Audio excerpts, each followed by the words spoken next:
अगर आप हिंदी जैसे सब्जेक्ट में 90 प्लस या फिर 95 प्लस लाना चाहते हैं तो आपको सबसे पहला काम करना होगा उसका सिलेबस क्या है, या यूं कहें कि सिलेबस पर हमें सबसे पहले पकड़ बनानी होगी और साथ ही साथ एग्जाम पैटर्न पर। तो ये दोनों चीजें कहीं ना कहीं बहुत ही ज्यादा मैटर करती हैं किसी भी सब्जेक्ट में अच्छे से अच्छा स्कोर करने के लिए। तो आज के इस वीडियो में हम डिटेल्ड में जानने वाले हैं कि हमारा सिलेबस क्या है और साथ ही साथ एग्जाम पैटर्न के बारे में भी हम चर्चा करेंगे, ठीक है। तो फटाफट से इसका मैं डिटेल्ड आपको गाइड करने वाला हूं क्या कैसे चीजें होने वाली हैं। तो फटाफट से स्टार्ट करते हैं सेशन को। तो यहाँ पर सबसे पहले जो हमारा हिंदी सब्जेक्ट है, बाकी के सब्जेक्ट्स की भी वीडियोस आती रहेंगी। तो अभी सबसे पहला सब्जेक्ट हिंदी, इसका पूर्णांक जो होता है आपका 100 पूर्णांक होता है, 100 अंकों का आपका जो है हिंदी का पेपर होता है। अब हिंदी के पेपर में आपको दो पार्ट्स में जो है आपको अंक मिलता है, जिसमें पहला पार्ट होता है आपका लिखित परीक्षा, जो कि आप 2027 में देने वाले हैं, और साथ ही साथ 30 अंकों का आंतरिक मूल्यांकन होता है। इसके बारे में भी हम डिटेल में चर्चा करने वाले हैं, कैसे एग्जाम दिया जाता है, क्या कैसे चीजें होती हैं, ठीक है। तो आज हम 100 अंकों का पूरा डिटेल फॉर्मेट में सिलेबस और साथ ही साथ एग्जाम पैटर्न के बारे में चर्चा करने वाले हैं। तो सबसे पहले पॉइंट पर आते हैं अपने लिखित परीक्षा पर, जो कि 70 अंकों की होनी है, और यही आपके लिए सबसे ज्यादा मैटर करता है, या सबसे ज्यादा स्टूडेंट्स इसी की तैयारी करते हैं। बाकी प्रैक्टिकल वाले पार्ट में बहुत ज्यादा मेहनत नहीं करना होता, कम समय में ही, या अगर आप तैयारी कर रहे हैं तो उसी के साथ साथ वो भी प्रिपेयर हो जाता है, ठीक है। अब उसके बाद यहाँ पर जो एग्जाम पैटर्न इसका क्या रहने वाला है, जो कि हमारी लिखित परीक्षा होनी है, इसमें दो खंड होते हैं। कितने खंड होते हैं? दो खंड। बहुत सिंपल सा हिंदी का सिलेबस है, बहुत ज्यादा इधर उधर नहीं है, इसका एग्जाम पैटर्न भी बहुत आसान है, ठीक है। तो यहाँ पर जैसा कि मैंने कहा दो खंड होते हैं। पहला खंड बहुविकल्पी प्रश्न का होता है 20 अंकों का, और दूसरा खंड वर्णनात्मक प्रश्नों का, जो कि 50 अंकों का होता है। पहले के समय में, या हम कहें कि 2022 से लेकर के उसके विगत वर्षों में जो है क्या कहते हैं आपका बहुविकल्पी प्रश्न शायद मतलब जो है बहुविकल्पी प्रश्न शायद नहीं होता था, या होता था तो बहुत कम, ठीक है। लेकिन वहीं दूसरी ओर अब के टाइम यानी 2023 से लेकर के अभी तक के पेपर्स में 20 बहुविकल्पी प्रश्न कर दिए गए हैं। तो इसमें कहीं ना कहीं एग्जाम पैटर्न में चेंज आया है, और साथ ही साथ ये चीजें आपको पता होनी चाहिए। और दूसरी चीज, अब इसमें जो तैयारी का जो एक सिनेरियो है वो भी थोड़ा सा चेंज हो जाता है, किस तरीके से प्रिपेयर करना है, क्योंकि यहाँ पर ऑब्जेक्टिव क्वेश्चंस के जरिए भी आपको क्वेश्चन प्रैक्टिस करना होगा। तो आइए जानते हैं, चर्चा करते हैं कौन से क्वेश्चंस ऑब्जेक्टिव क्वेश्चंस में आते हैं, मतलब कौन से प्रश्न है जो बहुविकल्पी प्रश्न पूछे जाते हैं, और कौन से वे प्रश्न है जो वर्णनात्मक प्रश्नों के रूप में आते हैं। तो सबसे पहले हम बहुविकल्पी प्रश्नों को देखेंगे। तो यहाँ पर सिलेबस पर हम बात कर लेते हैं, साथ ही साथ मार्किंग स्कीम भी मैंने राइट कॉर्नर पर यहाँ पर लिखा हुआ है, तो आपको यहाँ पर अच्छे से समझ में आएगा। तो सबसे पहला मैंने लिखा है हिंदी, या मतलब आपके सिलेबस में लिखा है, ठीक है, हिंदी गद्य के विकास का संक्षिप्त परिचय शुक्ल युग तथा शुक्लोत्तर युग। यानी कहने का मतलब ये है कि भैया ये गद्य विकास का संक्षिप्त परिचय क्या होता है। तो इस पर आधारित ऑब्जेक्टिव क्वेश्चंस पूछे जाते हैं। तो मैं एक क्वेश्चन जैसे एग्जांपल लेकर के आपको बता दे रहा हूं, जैसे कि मान लीजिए कि रामचंद्र शुक्ल जी द्वारा लिखित रचना है। मान लीजिए उसमें चार ऑप्शंस दिए होंगे, कोई एक ऑप्शन, मान लीजिए रामचंद्र शुक्ल जी ने एक रस मीमांसा लिखा है, या विचार विथि लिखा है, या मित्रता लिखा है। तो उस हिसाब से कोई भी एक ऑप्शन मिलेगा तो आप उस पर टिक करेंगे तो आपको एक अंक मिल जाएगा। तो यानी कि ओवरऑल यहाँ पर रचनाओं के बारे में, कृतियों के बारे में, विधाओं के बारे में, यानी इन तीनों चीजों के बारे में इसमें पूछा जाएगा। और उसके बाद रचनाओं का मतलब रचनाएं कृति तो सेम हो गई, लेखक के बारे में कह सकते हैं, ठीक है। वहीं दूसरी ओर जो पद्य वाले में रचना, लेखक, और रचना, कवि, और उसके बाद क्या कहते हैं आपका कृति के बारे में। इसमें कृति के बारे में तो ऐसे नहीं पूछा जाता, इसमें केवल रचना और लेखक के बारे में ज्यादातर पूछा जाता है। और साथ ही साथ रीतिकाल के आपको जैसे कुछ काव्य सौंदर्य के तत्व आपको बताने होते हैं, ऐसा कुछ समथिंग। तो उस पर आधारित भी एक दो सवाल आपको पूछ लिए जाते हैं, ठीक है। ओवरऑल यहाँ पर 10 अंक का पूर्णांक होता है। 5 अंक आपका जो है गद्य विकास पर मिलते हैं, यानी शुक्ल युग तथा शुक्लोत्तर युग को आपको पढ़ना है। इसमें भारतेंदु पूर्व भारतेंदु युग से भी सवाल हो सकता है आए, लेकिन अब यहाँ पर जब शुक्ल युग और शुक्लोत्तर युग मेंशन किया है तो केवल इसी से आएंगे, ठीक है। उसके बाद रीतिकाल एवं आधुनिक काल, यहाँ से भी 5 अंक के सवाल आने हैं, ठीक है। उसके बाद तीसरे पर आते हैं काव्य सौंदर्य के तत्व। यानी कि पहले ये जो ऑब्जेक्टिव क्वेश्चंस में नहीं, पहले ये क्या कहते हैं, जब सब्जेक्टिव क्वेश्चंस होता था, बहुविकल्पी नहीं होता था, तो उस टाइम पर दो दो अंक के आते थे, और उसके बाद यहाँ पर आपको परिभाषा, लक्षण, उदाहरण, ये सारी चीजें आपको लिखनी होती थी। जबकि यहाँ पर अब जो है बदल गया है, तो उस हिसाब से एक बहुविकल्पी प्रश्न आना है, और इसमें प्रश्न आपको किस प्रकार से मिलेगा आगे मैं उसको डिटेल में आपको बताऊंगा। तो रस में आपको हास्य रस और करुण रस केवल 2 ही रस पढ़ने हैं, ठीक है। 9 रस हैं, 9 में से केवल 2 रस यहाँ पर पढ़ने हैं हिंदी के विषय में। उसके बाद अलंकार आता है, अर्थालंकार, जिसमें उपमा, रूपक, उत्प्रेक्षा, यही 3 अलंकार आपको पढ़नी है, ठीक है। अलंकार में 3 अलंकार, उपमा, रूपक व उत्प्रेक्षा के लक्षण एवं उदाहरण। उसके बाद हास्य रस एवं करुण रस रस में पढ़ना है, छंद में सोरठा और रोला। यानी कि ओवरऑल यहाँ पर इतनी चीजें आपको पढ़नी है, एक एक अंक यहाँ से क्लियर हो जाएगा। उसके बाद हिंदी व्याकरण में आते हैं। यहाँ पर आपको उपसर्ग, उपसर्ग यानी ये जो उपसर्ग दिए गए हैं यहाँ से 1 अंक इससे मिलेगा, एक उपसर्ग पूछा जाएगा, एक समास। कौन कौन सा समास आपको पढ़ना है? द्वंद्व समास, द्विगु समास, कर्मधारय समास, बहुब्रीहि समास। अगर आप संस्कृत में इसको तैयार कर लेते हैं तो हिंदी में तैयार करने की आवश्यकता नहीं है, क्योंकि संस्कृत अगर आपका वैकल्पिक विषय है तो। नहीं तो कई स्टूडेंट्स जो आर्ट वाले हैं तो यहाँ पर आपको केवल जो है समास का केवल ये 4 समास आपको तैयार कर लेने हैं, बात खत्म। उसके बाद तद्भव तत्सम शब्द एवं पर्यायवाची, यानी तद्भव तत्सम शब्द और जो पर्यायवाची होते हैं आसान आसान से आते हैं। अगर आप थोड़ा सा इस पे मेहनत करते हैं तो ये 3 अंक आराम से यहाँ से आपके पक्के हो जाएंगे, ठीक है। बहुत सिलेबस आपका केवल यही है, इसी मतलब इन्हीं चीजों को आपको हिंदी व्याकरण में पढ़ना है। उसके बाद संस्कृत व्याकरण है। संस्कृत व्याकरण में सर्वनाम पर आधारित तद और युष्मत जो 2 रूप होते हैं, शब्द रूप, इसको आपको तैयार करना है, जिससे 1 अंक आपके यहाँ से मतलब 1 अंक का सवाल बहुविकल्पी प्रश्न पूछा जाने वाला है। उसके बाद वाक्य का स्वरूप, वाक्य का स्वरूप कैसा है उसके बारे में आपको बताना है, या वाक्य के भेद, ये सभी चीजें पूछी जाती हैं, तो उस पर आधारित भी एक सवाल आएगा, तो एक ऑब्जेक्टिव क्वेश्चन। ये अगर आप धीरे धीरे तैयारी करते हैं, जो नई किताब लेते हैं उसमें सारी चीजें होंगी। अगर और साथ ही साथ बाकी मैं यहाँ पर आपको समय समय पर आकर के इसके बारे में या हिंदी के पूरा complete strategy, most important question, ये सारी चीजें इस चैनल पर मैं प्रोवाइड करता ही रहूंगा, ठीक है। उसके बाद साथ ही साथ वाच्य प्रयोग और वाच्य परिवर्तन, जो कि यहाँ पर 1 अंक का यहाँ पर पूछा जाने वाला है, ठीक है। अगर आप संस्कृत में तैयार कर लेते हैं तो हिंदी में आसान हो जाएगा, फिर भी हिंदी का वाच्य परिवर्तन बहुत आसान होता है, ठीक है। तो इसमें कोई बहुत प्रॉब्लम नहीं है। अगर थोड़ा सा अगर आप एक 1 शॉट देख लेते हैं, मैं ही आपको प्रॉपर इसमें बता दूंगा, एक 1 शॉट के जरिए छोटी सी वीडियो, एक आधा पौने घंटे 1 घंटे की, उसमें पूरा कवर हो जाएगा आपका वाच्य परिवर्तन, ठीक है। उसके बाद पद परिचय, विकारी एवं अविकारी शब्द जो होते हैं, यहाँ से भी आपका 1 अंक का पूछा जाता है। तो इस प्रकार से 5 5 10 अंक, यहाँ पर 6 अंक यानी 16 और 4 अंक यानी 20 अंक का आपका पूरा का पूरा ऑब्जेक्टिव क्वेश्चन यहाँ पर हो गया फिनिश। तो ये सवाल पूरा सिलेबस आपका यही है, बस इतनी चीजें आपकी ऑब्जेक्टिव क्वेश्चंस में पूछी जाने वाली है। अगर आप ध्यान से इसको अगर प्रॉपर एक घंटे दे करके डेली अगर इसको 1 महीने में आप कवर कर सकते हैं। वैसे तो मैं कहूंगा कि आपको डेली 10-15 मिनट ही इस पर देना है, और बाकी जो 40-45 मिनट आप इस पर दे दीजिएगा, क्योंकि वर्णनात्मक प्रश्न जो कि 50 अंकों का पूछा जाने वाला है। यहाँ पर गद्य हेतु निर्धारित पाठ्यवस्तु से गद्यांश पर आधारित प्रश्न। अब यहाँ पर गद्यांश पूछा गया है, कहाँ किस किस चैप्टर से पूछा जाने वाला है ये भी मैं आगे लेकर के आया हूँ, आपको बताऊंगा कौन कौन से चैप्टर्स आपके सिलेबस में हैं, पूरा डिटेल में, जैसा कि मैंने कहा था आपको प्रॉपर गाइड करूंगा। और साथ ही साथ इस चैनल पर अगर आप बने रहते हैं तो पूरा थ्रू आउट द ईयर आपको बहुत सारी चीजें सीखने को यहाँ से मिलेंगी, ठीक है। और यहाँ पर मोस्ट इंपॉर्टेंट जो टॉपिक्स होंगे उसका मैं एकदम मतलब छोटा से छोटा वीडियो बना करके लाऊंगा, ताकि आपको कम समय में ज्यादा से ज्यादा फायदा हो, ठीक है। और आप तैयारी करते रहिए। अब आप स्टार्टिंग से ही अगर तैयारी कर रहे हैं तो बहुत अच्छी चीज है।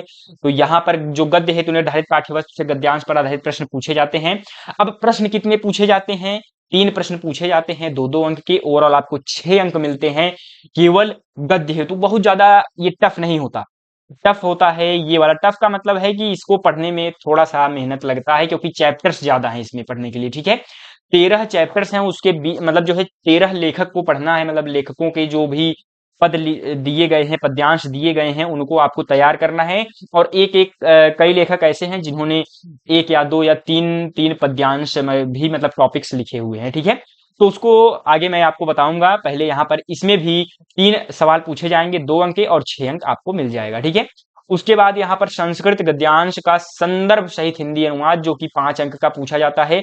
संदर्भ के लिए 2 अंक और अनुवाद के लिए 3 अंक। यानी कि आपको एक गद्यांश दिया जाएगा, संस्कृत का सिलेबस भी मैं लेकर के आया हूं, उस पर आधारित गद्यांश अगर आपने तैयार कर लिया है तो आसानी से आप संदर्भ और गद्यांश दोनों लिख सकते हैं। उसके बाद पद्यांश पर बहुत ज्यादा पद्यांश वाला टॉपिक है नहीं, इस पर अथवा करके दिए रहते हैं, कोई एक करना रहता है। यानी जैसे 2 सवाल आपको दिए जाएंगे गद्यांश पर 2 सवाल दिए जाएंगे, एक करना रहेगा। उसमें मान लीजिए 2 अंक आपको संदर्भ अगर आप लिखते हैं तो, और बाकी 3 अंक आपको आपके जो है अनुवाद पर मिलेगा। ओवरऑल 5 अंक यहाँ पर और 5 अंक आपके पद्यांश में इसी प्रकार से क्लियर हो जाएंगे। उसके बाद एक कथानक, चरित्र चित्रण एवं तथ्य आधारित प्रश्न पूछा जाता है खंड काव्य पर। तो ये किस जिले का, ये जिलेवार होता है। ये सारी चीजें मैं डिटेल में बताऊंगा कि आपको कौन सा खंड काव्य तैयार करना है। ये मैं आपको कुछ आने वाले चंद मिनटों में आपको पता चल जाएगा कि आपको कौन सा खंड काव्य तैयार करना है, जिससे आपके 3 अंक पक्के हो जाएंगे। बहुत आसान होता है, अगर आप 1 से 2 बार उसको पढ़ लेते हैं ना, केवल पढ़ लेते हैं 2 से 3 बार, उसके बाद आप आराम से बोर्ड एग्जाम में 3 अंक आराम से पक्के कर सकते हैं। ठीक है। उसके बाद निर्धारित गद्य खंड के पाठ्य क्या है, पाठ्य वस्तु 2 बार लिख दी गई है चीजें। तो यहाँ पर निर्धारित गद्य खंड के पाठ्य वस्तु से संबंधित लेखकों का जीवन परिचय एवं उनकी प्रमुख रचना का नाम। ठीक है। तो यहाँ पर उनकी प्रमुख रचना का नाम और जीवन परिचय। तो लेखक का जीवन परिचय आपको पता ही होगा, आपने 9th क्लास में और बाकी के क्लासों में जीवन परिचय के बारे में जाना ही होगा। यहाँ पर जीवन परिचय कैसे लिखना है, इस पर मैंने ऑलरेडी वीडियोस डाल दी हैं यूट्यूब पर, और आगे भी मैं आपको गाइड करता रहूंगा कि किस प्रकार से आपको लिखना है, ताकि आपको पूरे के पूरे अंक जीवन परिचय में मिले।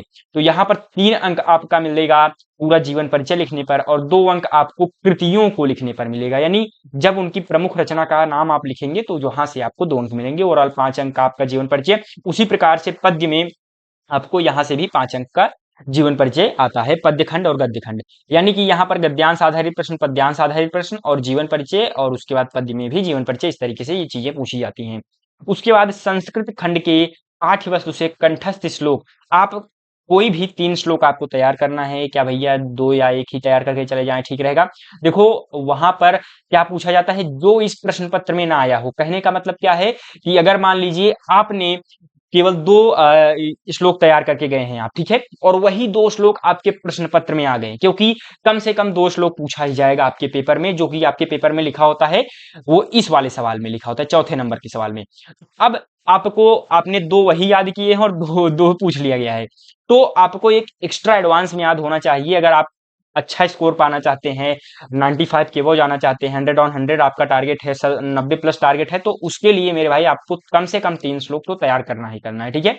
आप 3 श्लोक तैयार करेंगे, मान लीजिए, वैसे तो रेयरली देखा जाता है कि वही दोनों आपको देखने को मिल जाए जो आप पढ़ करके गए हैं श्लोक, लेकिन आपको एकदम मतलब तैयार रहना है, क्योंकि टारगेट है आपका, हाईएस्ट टारगेट है, आप टॉप करना चाहते हैं। तो उस हिसाब से अगर आपने टारगेट रखा है तो आपको वो चीजें करनी होंगी 3 श्लोक। ठीक है। यहाँ पर 2 अंक आपको मिल जाएगा। उसके बाद पत्र लेखन, ये 4 अंक का पत्र लेखन, अगर आप 2-3 कैटेगरी तैयार कर लेते हैं और थोड़ा सा अगर इस पे समय दे देते हैं, लेकिन हाँ, इसमें प्रॉपर अंक आपको प्राप्त करने के लिए अच्छे से फॉर्मेट लिखना होता है। ऑलरेडी मैंने चैनल पर वीडियो ये इन सभी टॉपिक्स पर अपलोड कर दिया है, फिर भी मैं आगे भी वीडियोस लाता रहूंगा, क्योंकि आप ओल्ड वीडियोस को उतना ज्यादा अच्छे से नहीं देखते हैं, या मतलब ओल्ड वीडियोस पर ध्यान ही नहीं देते हैं। ठीक है। तो मैं इस पर भी प्रॉपर एक एक टॉपिक वाइज में वीडियोस प्रोवाइड करता रहूंगा आपको। उसके बाद किस तरीके से आपको लिखना है, ठीक है, लिखना भी मायने रखता है कहीं ना कहीं। केवल तैयार करना यानी पेपर को एक तरीके से याद कर लेना, पूरा का पूरा सिलेबस, और उसको कॉपी में प्रेजेंट करना, दोनों एक दूसरे से मतलब भिन्न चीजें हैं। उसके लिए दोनों के लिए आपको प्रिपेयर रहना होगा, तभी आप पूरे के पूरे अंक पा सकते हैं। ठीक है। उसके बाद यहाँ पर संस्कृत खंड के पाठ्य वस्तु पर आधारित प्रश्नों में से किन्हीं 2 का संस्कृत में उत्तर, यहाँ पर जो है आपको 2 अंक इसमें मिल जाएंगे। ठीक है। यानी कि 2 प्रश्न आपको दिए जाएंगे, 1-1 अंक का दोनों प्रश्न होगा, संस्कृत में आपको उत्तर लिखना रहेगा, और ये संस्कृत खंड का है। संस्कृत खंड में कुल 14 अंक के सवाल आते हैं। यहाँ पर 10 अंक का आपका जो है गद्यांश पद्यांश का अनुवाद लिखने के लिए आता है। उसके बाद जो श्लोक होता है, श्लोक का अगर आप श्लोक लिखते हैं, और साथ ही साथ ये 2 अंक यानी 4 अंक, यानी 10 + 4 14 अंक का आपका पूरा का पूरा संस्कृत वाला पार्ट होता है। तो कई स्टूडेंट क्या करते हैं, संस्कृत आर्ट वाले स्टूडेंट सोचते हैं संस्कृत नहीं पढ़ना पड़ेगा, मैंने संस्कृत छोड़ दिया है। तो यहाँ पर आपको संस्कृत तैयार करना पड़ेगा। अगर आप तैयार नहीं करते हैं तो आपके यहाँ से लगभग 14 अंक के आप मतलब जो है 14 अंक से आप वंचित हो जाएंगे। तो इसको भी कहीं ना कहीं आपको थोड़ा सा समय निकाल करके तैयार करना है, अगर आपका टारगेट वही है 90+, 95+। ठीक है। उसके बाद आखिरी जो टॉपिक आता है निबंध रचना, इस पर आधारित आपको निबंध पूछे जाएंगे। अगर आप थोड़ा सा इस पर तैयार कर लेते हैं किस फॉर्मेट में आपको निबंध लिखना है, तो निबंध आसानी से आप लिख सकते हैं। ठीक है। 1-2 निबंध आप पढ़ करके देखिएगा, तो किस तरीके से निबंध लिखना है वो भी आपको पता चल जाएगा, किस लैंग्वेज में लिखना है, वो सारी चीजें। तो यहाँ पर 7 अंक यहाँ पर आपको मिल जाएंगे। तो ओवरऑल ये 50 अंक का वर्णनात्मक प्रश्न का पूरा सिलेबस मैंने यहाँ पर मतलब एग्जाम पैटर्न सिलेबस एक तरीके से डिस्कस करा दिया है। अब क्या क्या पढ़ना है आपको गद्य हेतु में, जो यहाँ पर मैंने आपको दिखाया, गद्य हेतु निर्धारित पाठ्य वस्तु से गद्यांश पर आधारित प्रश्न, यहाँ पर और उसके बाद यहाँ पर मैंने आपको लेखकों के जीवन परिचय के लिए बताया, कृतियों के लिए बताया, तो इन सभी चीजों के लिए आपको ये चैप्टर्स पढ़ने हैं। तो मैं यहाँ पर अभी मोस्ट इंपॉर्टेंट आपको नहीं बताऊंगा। सबसे पहली चीज है, अगर आप नॉलेज लेना चाहते हैं, नए स्टूडेंट है, तो सभी अध्यायों को पढ़ लीजिए। अगर आपके पास समय कम है तो कुछ इंपॉर्टेंट चैप्टर्स मैं आपको थ्रू आउट द ईयर बताता रहूंगा। फिर भी मित्रता, ममता, भारतीय संस्कृति और ईर्ष्या तू न गई मेरे मन से, ये जो 4 चैप्टर्स हैं, मोस्ट इंपॉर्टेंट चैप्टर्स हैं। या फिर स्टार्टिंग के ही कोई 4 चैप्टर आप पढ़ लेते हैं तो यहीं से आपका एक यानी 2 आपके गद्यांश पूछे जाते हैं, तो एक गद्यांश इसी में से आ जाएगा, इन्हीं 4 चैप्टर्स में से, ठीक है। तो ये चैप्टर्स हैं। पहले तो मैं आपको सिलेबस बता दे रहा हूँ, यहीं पर मोस्ट इंपॉर्टेंट बताने का कोई तुक नहीं है। क्या लिखूं, और उसके बाद पानी में चंदा और चांद पर आदमी, ये जो पूरा का पूरा सिलेबस आपका है, केवल और केवल आपको 7 चैप्टर्स तैयार करने हैं गद्य हेतु में, यानी गद्यांश में, ठीक है। अब उसके बाद आते हैं पद्य खंड में। तो पद्य खंड में जो है आपको क्या क्या पढ़ना है, सबसे यानी ओवरऑल यहाँ पर 13 चैप्टर्स हैं। सूरदास में आपको पद पढ़ना है। उसके बाद तुलसीदास जी ने द्वारा रचित धनुष भंग, वन पथ पर, ये वाले चैप्टर्स को तैयार करना है। उसके बाद रस खान में आपको सवैये कवित्व वाले पद्यांश को तैयार करना है। उसके बाद पद्य खंड को, उसके बाद बिहारी लाल में नीति, भक्ति नीति, राम नरेश त्रिपाठी स्वदेश प्रेम, मैथिली शरण गुप्त भारत माता का मंदिर यह, उसके बाद महादेवी वर्मा जी द्वारा रचित हिमालय से वर्षा सुंदरी के प्रति, यानी कि आप देखिए यहाँ पर एक एक चैप्टर्स में या एक एक लेखकों के द्वारा, ठीक है, एक एक कवियों के द्वारा दो दो यहाँ पर दो दो चैप्टर्स दिए गए हैं, एक तरीके से आप कह सकते हैं, ठीक है। उसके बाद सुमित्रानंद पंत, चीटी और चंद्रलोक में प्रथम बार, उसके बाद माखनलाल चतुर्वेदी जी द्वारा रचित जो है आपका अध्याय है या पद है। तो यहाँ पर क्या है, पुष्प की अभिलाषा जवानी, ठीक है। उसके बाद सुभद्रा कुमारी चौहान, झांसी की रानी की समाधि पर। उसके बाद अशोक वाजपेयी जी द्वारा रचित जो है भाषा एकमात्र अनंत है, युवा जंगल, ये दोनों हैं। उसके बाद श्याम नारायण पांडे, केवल एक हल्दी घाटी, और उसके बाद केदारनाथ सिंह नदी। तो इसका स्क्रीनशॉट आप ले सकते हैं, और उसके बाद यही चैप्टर्स आपको तैयार करने हैं आपके बोर्ड एग्जाम में, ठीक है, नए नए सिलेबस के हिसाब से।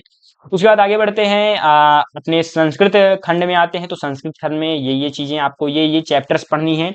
वाराणसी देशभक्त चंद्रशेखर, उसके बाद भारतीय संस्कृति है, वीर वीरेण पूज्यते, उसके बाद आरूढ़ श्वेतकेतु संवाद, जीवन सूत्राणि प्रबुद्धो ग्रामीण, केन किम वर्धते, यहाँ पर एक कॉमा रहेगा, केन किम वर्धते ये अलग चैप्टर है, प्रबुद्धो ग्रामीण है एक अलग चैप्टर है। उसके बाद अन्योक्ति विलास है एक अलग चैप्टर है। तो ओवरऑल यहाँ पर शायद 8 या 9 चैप्टर्स हैं।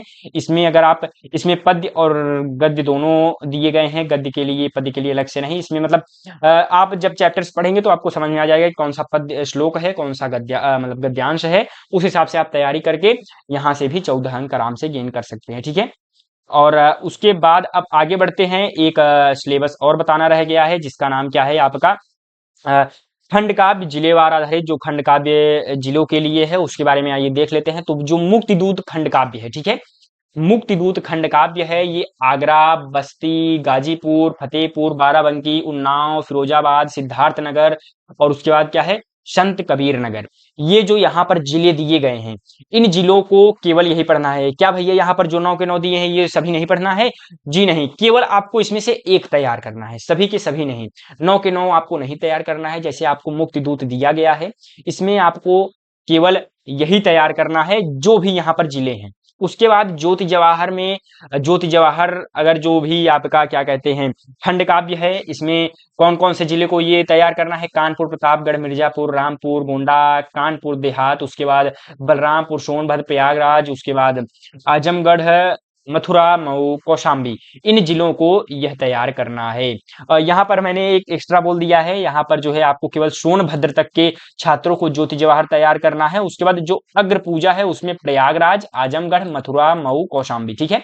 एक बार मैं फिर से बता दे रहा हूँ, नहीं तो कंफ्यूज हो जाएंगे। यहाँ पर जो है ज्योति जवाहर कानपुर, प्रतापगढ़, मिर्जापुर, रामपुर, गोंडा, कानपुर देहात, उसके बाद बलरामपुर, सोनभद्र, ठीक। उसके बाद अग्र पूजा जो है प्रयागराज, आजमगढ़, मथुरा, मऊ, कौशाम्बी। उसके बाद मेवाड़ मुकुट में बुलंदशहर, देवरिया, बरेली, सुल्तानपुर, सीतापुर, बहराइच, उसके बाद यहाँ पर अमेठी क्या है, कुशीनगर, उसके बाद श्रावस्ती, ठीक है।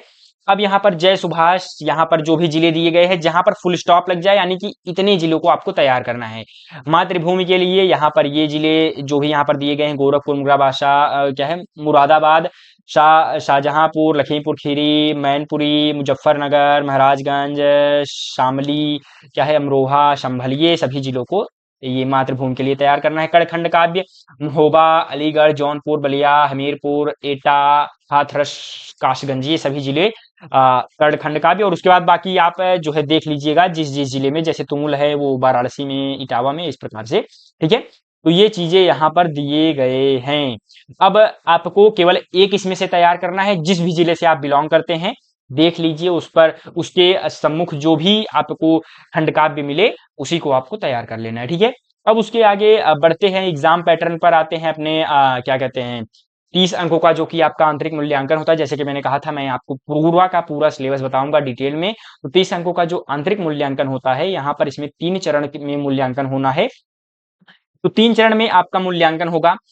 प्रथम आंतरिक मूल्यांकन परीक्षा जो मौखिक आधारित होगी, यानी जो मौखिक परीक्षा होगी, यानी एग्जामिनर यानी जो आपके टीचर वगैरह होंगे, अध्यापक होंगे, वो आपसे मौखिक रूप में यानी प्रश्न पूछेंगे, जैसे एक तरीके से इंटरव्यू के तौर पर। तो वहां से आपको 10 अंक मिलेंगे। 10 में से कितने अंक आपके एग्जामिनर देते हैं वो उनके ऊपर डिपेंड करता है। उसके बाद द्वितीय आंतरिक मूल्यांकन परीक्षा होगी लेखन आधारित, जिसमें 10 अंक, और 4 मासिक परीक्षाएं होती हैं। एक तरीके से आप समझ लीजिए टेस्ट के रूप में लिया जाता है। 2 बहुविकल्पीय टेस्ट होंगे और 2 वर्णनात्मक परीक्षाएं होनी है, यानी 2 बहुविकल्पीय टेस्ट और 2 वर्णनात्मक टेस्ट होंगे, और उसको मिला करके आपको 10 अंक मिलेंगे। अगर एक तरीके से देखा जाए तो 2.5 अंक का ये 4 के चारों पेपर्स होंगे। तो यहां से 30 अंक आपको मिलेंगे। क्या भैया एकदम मतलब इतना ज्यादा तो बोर्ड में नहीं देना होता, बोर्ड में केवल एक ही पेपर दे दो हो गया काम। यहाँ पर तो आंतरिक मूल्यांकन में उससे ज्यादा देना पड़ रहा है। ये एक तरीके से टेस्ट के रूप में होता है। वैसे ये आप थ्रू आउट द ईयर तैयारी करेंगे तो वो सारी चीजें हो जाएंगी, यहाँ पर उतना प्रॉब्लम नहीं आता। और साथ ही साथ लेकिन ये जो एग्जाम पैटर्न दिया गया है उस पर आधारित मैंने बताया है। तो ये सभी विद्यालयों में ये चीजें होनी चाहिए। अब मान लीजिए कई विद्यालयों में एक ही टेस्ट होता है, उसी में जो है आपको 10 अंक मिल जाते हैं। मतलब 10 में से जो भी क्वालिफाई वगैरह, और बाकी आपको प्रैक्टिकल भी लिखना होता है अब के टाइम में, और उसके बाद मौखिक आधारित परीक्षाएं भी होती हैं, लेखन आधारित। तो इस पर भी आप जब स्कूल वगैरह जाएंगे तो आपको पता चल जाएगा, ठीक है, कैसे होना है आंतरिक मूल्यांकन। अब उसके आगे बढ़ते हैं, और साथ ही साथ पूरा का पूरा जैसा कि मैंने डिटेल में बता दिया है, और आगे भी मैं आपको प्रॉपर गाइड करता रहूंगा। बाकी के सब्जेक्ट्स के लिए भी इस चैनल पर आप बने रहिए, क्योंकि अब लगातार वीडियोस अपलोड होने वाली हैं, और आपके लिए अच्छे से अच्छा, बेहतर से बेहतर कंटेंट प्रोवाइड करने का मैं प्रयास करता रहूंगा। और साथ ही साथ यहाँ पर जो 2025-26 नहीं, 2026-27 का सेशन स्टार्ट हो चुका है। थैंक्स फॉर वॉचिंग मेरे मित्रों। इसी के साथ चलते हैं। धन्यवाद। राधा स्वामी।